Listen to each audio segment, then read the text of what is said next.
And the best image was taken on October 2nd by the high-rise camera on board the Mars Reconnaissance Orbiter. And unfortunately, the argument is because of the government shutdown. October 29th, 2025. While Atlas was making its closest passage to our star, hidden from our view but visible to space-based solar observatories, something that should be physically impossible happened. And when I say impossible, I'm not exaggerating. I'm talking about a direct violation of fundamental laws of physics. Atlas turned blue. Not slightly blue, not with bluish tones, intensely, impossibly blue. Bluer than our star itself. For you to understand the magnitude of this discovery, let me explain why this is so disturbing. For an object that should be 20 times colder than the solar surface to emit more blue light than our star is a direct violation of the laws of thermodynamics. Cold objects don't emit more blue light than hot objects. This isn't a suggestion or a trend. It's a fundamental law that governs how matter interacts with energy throughout the known universe. The data came from multiple independent sources, making it absolutely impossible to dismiss as instrumental error or calibration failure. Stereo A's twin cameras, the HI-1 and Core 2 instruments, both recorded the blue shift with spectroscopic precision. SOHO's LASCO C3 coronagraph independently confirmed it. GOES 19, a weather satellite that was monitoring solar activity during the critical window, captured the same impossible blue glow. These are instruments designed by different teams, operated by different agencies, processing data through completely different pipelines. They all saw exactly the same thing. And what they saw defies everything we thought we knew about how frozen objects from interstellar space should behave, as Dr. Avi Loeb from Harvard put it bluntly in his analysis. For this object to appear bluer than our star defies basic thermodynamics of how cold bodies interact with stellar radiation. Dust should redden scattered sunlight. Atlas's surface should be approximately 20 times colder than the solar photosphere, resulting in a redder color, not bluer. The only natural explanation would be an internal energy source. But what source would that be? And why would it activate exactly at the moment of perihelion when Atlas was closest to our star and hidden from Earth observation? The acceleration that defies explanation? But the impossible blue color was only part of the story. While Atlas was performing its impossible color transformation behind our star, something else was happening, something that may be even more significant for our understanding of what we're actually observing.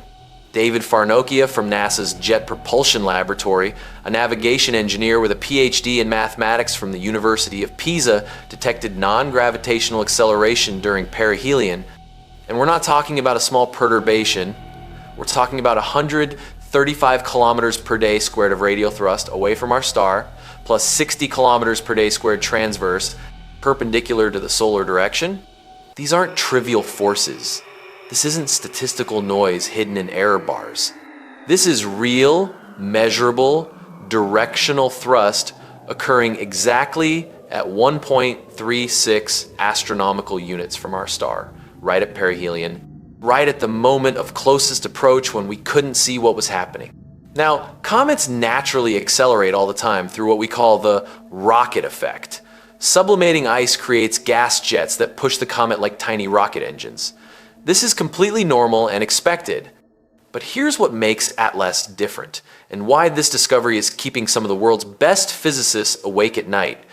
To produce 135 kilometers per day squared of acceleration through normal rocket effect, through normal gas ejection from a sublimating surface, Atlas would need to be losing mass. A lot of mass. Dr. Avi Loeb did the analysis. Everyone was thinking but hesitating to publish. Using conservation of momentum, one of the most fundamental laws of physics, place and 20 determined, that for an object of Atlas's estimated size and mass to generate that much thrust, it would need to be losing approximately 10% of its total mass over the course of a month. 10%. Let that sink in for a moment. This isn't gentle evaporation of ice crystals in space. This is catastrophic mass loss. This is the comet essentially exploding, ejecting billions of tons of material in a continuous hurricane of outgassing that should create a massive, bright, absolutely unmistakable cloud of gas and dust around the nucleus. A cloud that should be visible across the solar system.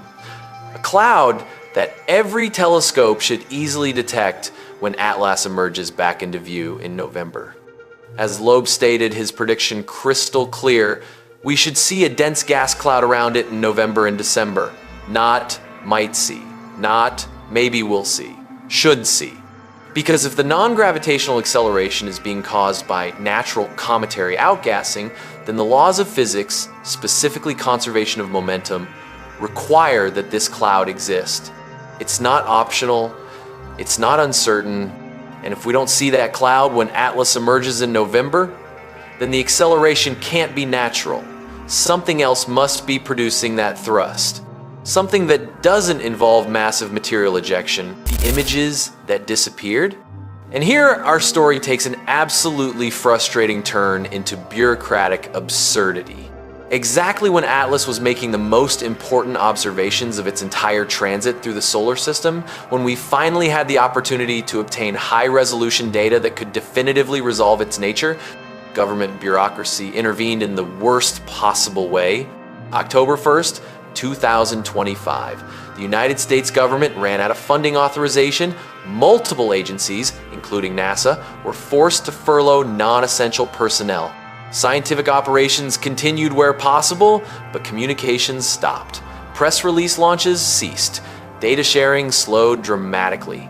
And the next day, October 2nd, Atlas passed just 30 million kilometers from Mars, closer than Mars has ever come to Earth in all recorded human history. HiRISE, the high-resolution imaging science experiment aboard NASA's Mars Reconnaissance Orbiter. This is a camera that can resolve 30-centimeter features from an altitude of 300 kilometers above the Martian surface. A camera that has photographed collapsing avalanches, dust devils casting shadows, the parachutes and landing platforms of rovers that touched down decades ago. When pointed at an object 30 million kilometers away, this camera could achieve a pixel resolution of approximately 30 kilometers.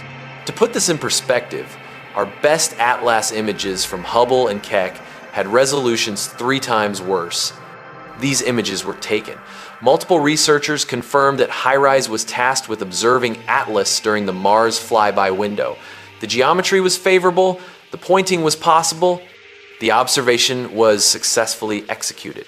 And then the images disappeared into the bureaucratic void created by a government shutdown that began October 1st and lasted weeks.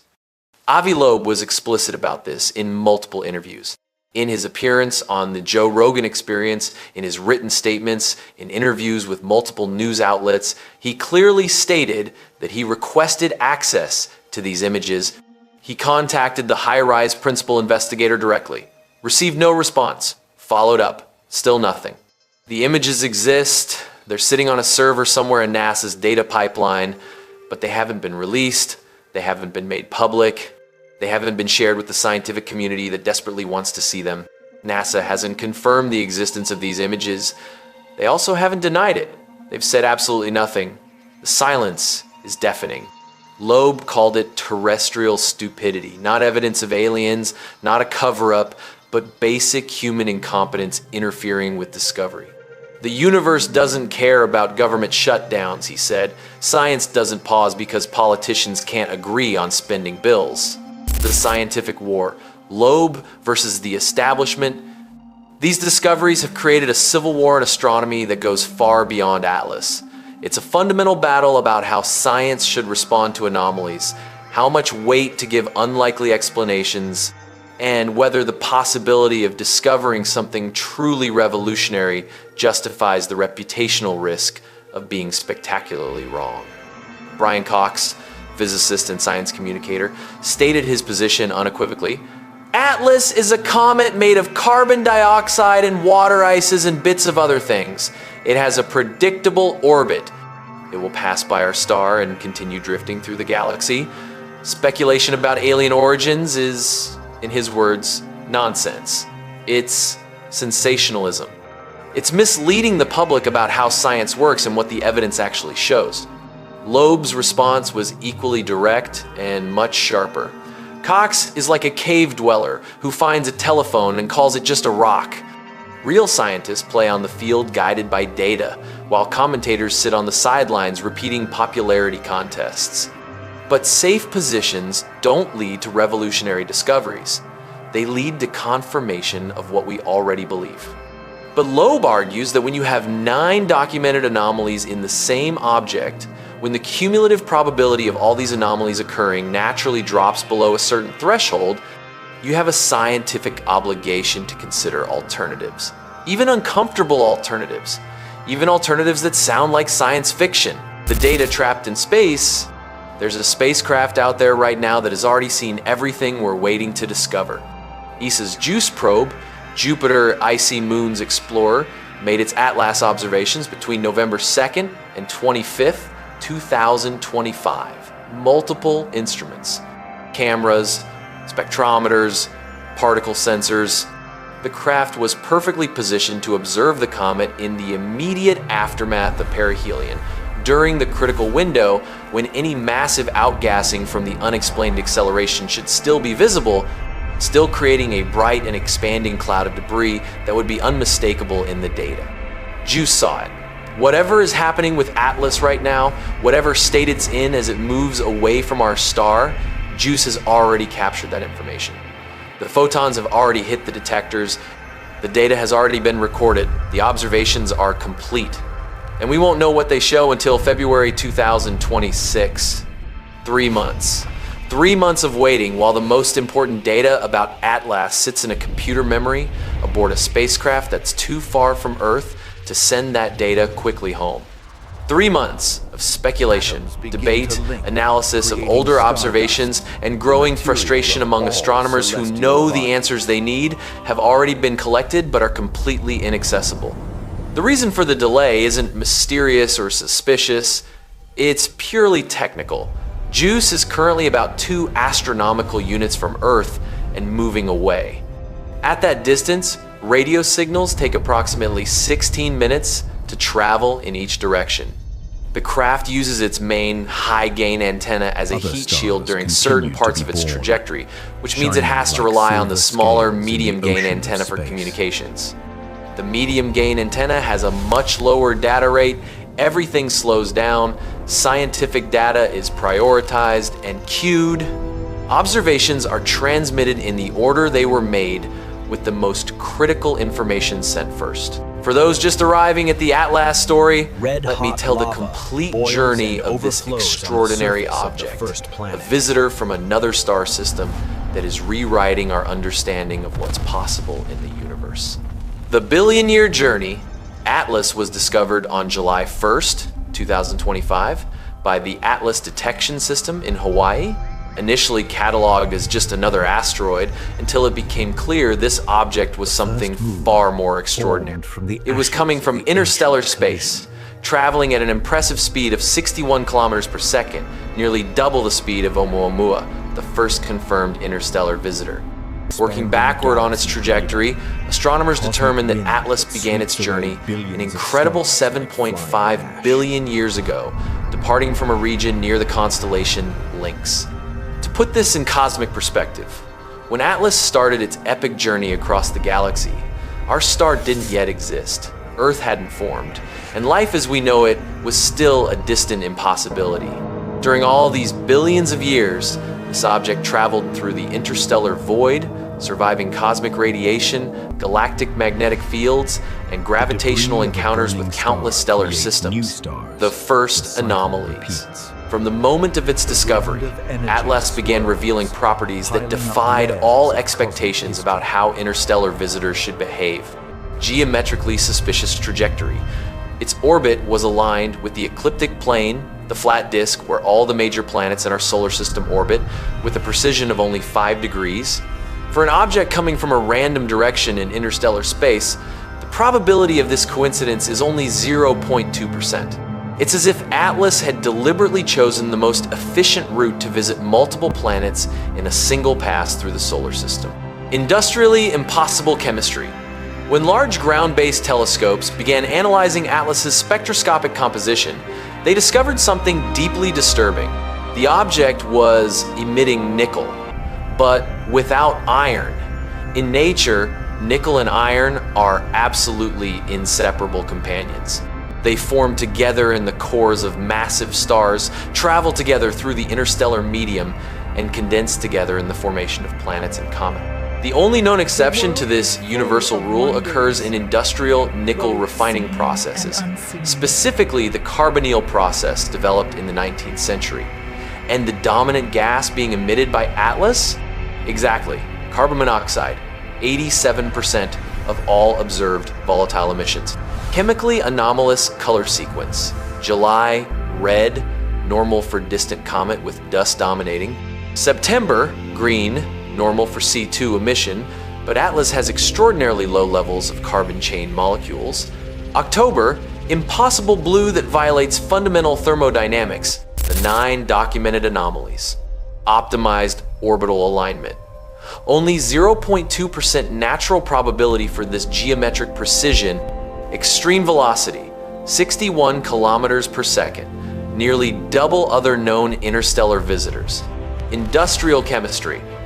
Nickel without iron, consistent with carbonyl technological refining. CO dominance, 87% of emissions are carbon monoxide.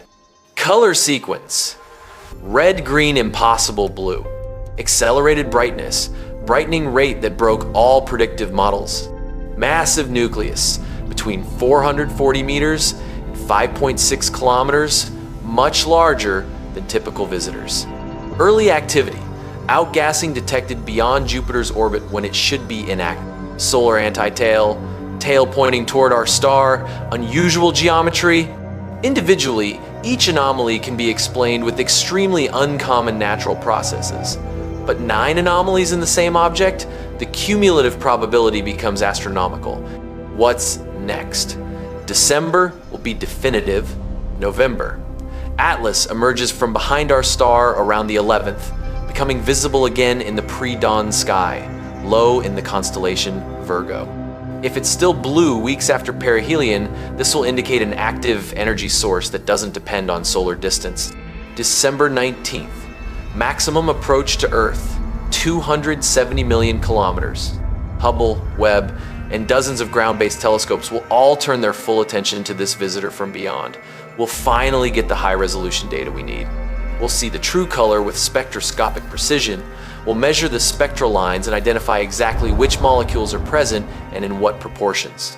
February 2026, JUICE data finally arrives on Earth, revealing crucial observations from the post-perihelion period that may definitively resolve all questions about what really happened when Atlas was hidden from our observation. The truth is out there. We're in an absolutely unique moment in the history of science. Atlas carries secrets from a star system that died before Earth was born. Its 9 documented anomalies challenge our fundamental understanding of physics, chemistry, and what's possible in the cosmos. The impossible blue color that violates basic thermodynamics. The acceleration with no viable natural explanation.